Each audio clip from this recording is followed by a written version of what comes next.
প্রতিদিন কিন্তু একই জায়গায় একই কাজ দিয়ে ভিডিওটা শুরু করি। আজকে কিন্তু অন্যরকমভাবে শুরু করেছি। আলহামদুলিল্লাহ। আসসালামু আলাইকুম। আপনারা সবাই কেমন আছেন? আশা করছি সবাই ভালো আছেন, আর আমরাও সবাই ভালো আছি বলে নতুন একটা ভিডিও নিয়ে চলে আসলাম আপনাদের মাঝে। সবাইকে ভিডিওর প্রথমে জানাই আমার আন্তরিক প্রীতি ও শুভেচ্ছা। এখন ঘড়িতে প্রায় বিকেল 5টা কি 5:30টার মতো বেজেছে, আর ওই দুইজনকে আমি পড়াতে বসিয়েছিলাম। তো দেখেছেন, ওদেরকে পড়াতে বসিয়ে আমি কিন্তু কিছু কাজও করে নেব। আর যতদিন থেকেই দিনটা ছোটো হয়েছে ততদিন থেকে এইভাবে আমি পড়াতে বসিয়ে এদেরকে এর ফাঁকে কিছু কাজও করে রেখে দেই।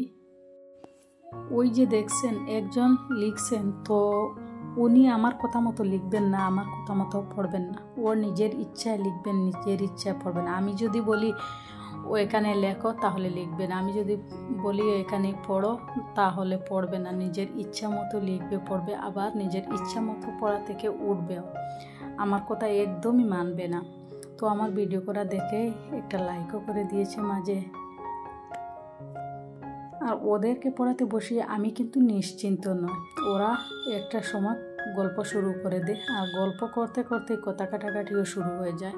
তো ওই কারণে ওদেরকে পড়াতে বসিয়ে আমার কিন্তু ওদেরকে পড়াতে বসিয়ে আমি আসছিলাম কিচেনে। তো কিছুটা ছোলা ভিজিয়ে রেখেছিলাম, ভাবলাম সকালে এইগুলো রান্না করব। তো প্রতিদিন মনে হয় ছোলা ভাজা করব, তারপরে আর করা হয় না। তো ভুলে যাই প্রতিদিন বিকেলে ভিজিয়ে রাখতে। তো আজকে ভাবলাম মনে থাকতে থাকতে এইগুলো ভিজিয়ে রেখে দেই, না হয় পরে আবারও ভুলে যাব। তো ওই কারণে ওদেরকে পড়াতে বসিয়ে আমার মনে হয়েছে, তো ওইগুলো ভিজিয়ে রেখেছিলাম। ভিজিয়ে রেখে এইখানে কিছু সবজি নিয়ে ওদের পাশে এসে বসেছি। তো ওদেরকে একদিকে পড়াতে বসিয়ে দিয়ে আমি ওই দিকে সবজিটাও বানিয়ে রেখেছি। তো যতদিন থেকেই দিনটা ছোটো হয়েছে ততদিন থেকে আমি কিন্তু বিকেলে সবজি এইভাবে বানিয়ে রেখে দেই। দেখা যায় সকালে ঘুম থেকে উঠে নামাজ শেষ করে আর খুব একটা টাইম পাওয়া যায় না। যদি দেখা যায় সবজি বানানো থাকে তাহলে আর টেনশনটা থাকে না। আর ওদেরকে বসিয়ে আমি ওই সবজিগুলোও বানিয়ে রেখেছি। তো পরের দিন সকালে এগুলো রান্না করব। আর কোনো ভিডিও করা হলো না। তো পরের দিন সকালে আমি কিচেনে এসে ভিডিওটা করলাম। তো এই দিকে একটা ফ্রাই প্যান বসিয়ে দিয়েছি, আর কিছুটা তেল দিয়ে কিছু পাঁচফোড়নও দিব। হ্যাঁ, কোনো কিছু সবজি ভাজা করলে আমি এইভাবে একটু পাঁচফোড়ন দিই। তো পাঁচফোড়ন দিয়ে সবজি ভাজা করলে আমাদের কাছে বেশ ভালো লাগে। তো ওই কারণেই আমি দেই কিছুটা পাঁচফোড়ন। আরও একটা কথা মনে করিয়ে দিলাম, যদি এখনও কেউ লাইক দিতে ভুলে গেছেন তাহলে মনে করিয়ে দিলাম, প্লিজ একটা লাইক করে দেন। আর যদি কেউ আজকে নতুন এসে থাকেন তাহলে আমার চ্যানেলটি সাবস্ক্রাইব করে রাখেন। যখন আমি ভিডিও দিব নোটিফিকেশন আকারে সঙ্গে সঙ্গে পৌঁছে যাবে। এতে করে সবার আগে আমার ভিডিওটি আপনারাই দেখতে পারবেন। আর ওই দিকে যেগুলো ছোলা ভিজিয়ে রেখেছিলাম, তো ওইগুলো একদিকে প্রেশার কুকারে আমি সিদ্ধ করব।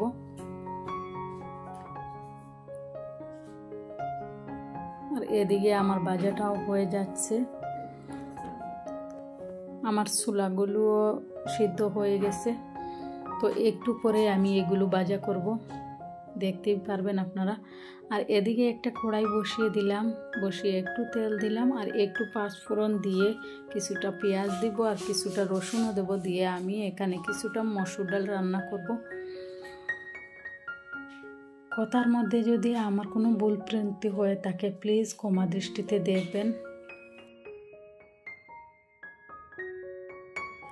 আর এইভাবে যদি রাতে সবজি বানিয়ে রেখে দিতে পারেন তাহলে সকালে হাতে টাইম অনেকটা বেঁচে যায়। আর যতদিন থেকে দিন ছোটো হয়েছে ততদিন থেকে আমি খুব চেষ্টা করি রাতে সবজিটা বানিয়ে রাখবার। তবে বেশিরভাগ রাতে সবজিটা বানিয়ে রেখে দিই, আবার কিছু কিছু দিন রাতে রান্নাও করে রাখি। কারণ স্কুলটা যেহেতু সকাল 8:30 থেকেই শুরু হয়ে যায়। আর বুঝতেই তো পারছেন এখন দিন ছোটো হয়েছে, রাত লম্বা হয়েছে। তো ওই কারণে ফজরের আজানটা হয় 5টা পরে, আর নামাজ শেষ করতে করতে প্রায় 5:30টার মতো বেজে যায়। ওই কারণে সকালের টাইম হাতে কম থাকে। আর ওইদিকে দেখছেন আমার ভাজাটাও হয়ে গেছে, আর একটু পরে ধনেপাতা দিয়ে আমি নামিয়েও দেব। আর এদিকে ডালটাও প্রায় হতে চলেছে।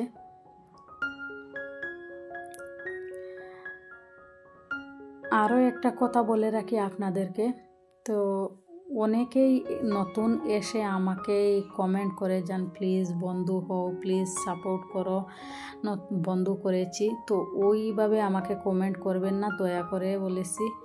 কমিউনিটিতে গিয়ে একটা লেটার দাও, আমিও চলে যাব, হয়তো একটু দেরি হতে পারে কিন্তু চলে যাব। জানি না কি হয়, তবে অনেকের মুখ থেকে শুনেছি চ্যানেলের অনেকটা ক্ষতি হয়, তবে আমারও মনে হয় ক্ষতি হয়। আগে আমার ভিউজটা বেশি ছিল, এখন আগের তুলনায় কমে গেছে, তাই আমিও ভেবেছি এইভাবে হতে পারে। আর এইদিকে আমার ডালটাও হয়ে গেছে, ধনে পাতা দিয়ে কাঁচা লঙ্কা দিয়ে ডেকে রেখেছি। তো এখন গ্যাসের ফ্লেমটাও অফ করে রাখবো। রান্নাবান্না শেষ হওয়ার পর এখানে ওরা স্কুল যাওয়ার আগে খাওয়া দাওয়া করেছিল, তো কিছু বাসনও বেরিয়েছিল।